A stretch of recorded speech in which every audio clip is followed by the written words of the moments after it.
What we already knew, Barry, that the President of the United States has a particular skill set, that he's identified an illness in Western democracies, but he has no cure for it and seems intent on exploiting it. And we've also learned that he has no desire and no capacity to lead the world. The G20 became the G19 as it ended. On the Paris Climate Accords, the US was left isolated and friendless. But given that that was always going to happen, a deft president would have found an issue around which he could rally most of the leaders. And he had the perfect one, North Korea's missile tests. So where was the G20 statement condemning North Korea, which would have put pressure on China and Russia?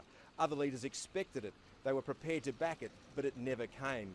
There's a tendency among some hopeful souls to confuse the speeches written for Trump with the thoughts of the man himself.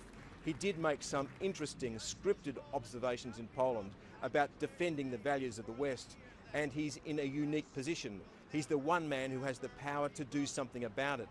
But it's the unscripted Trump that's real, a man who barks out bile in 140 characters, who wastes his precious days as president at war with the West's institutions like the judiciary, independent government agencies and the free press. He was an uneasy, lonely, awkward figure at this gathering, and you got the strong sense that some of the leaders are trying to find the best way to work around him.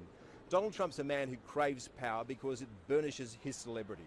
To be constantly talking and talked about is all that really matters, and there is no value placed on the meaning of words, so what's said one day can be discarded the next. So what did we learn?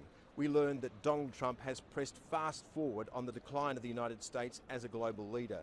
He managed to isolate his nation, to confuse and alienate his allies, and to diminish America.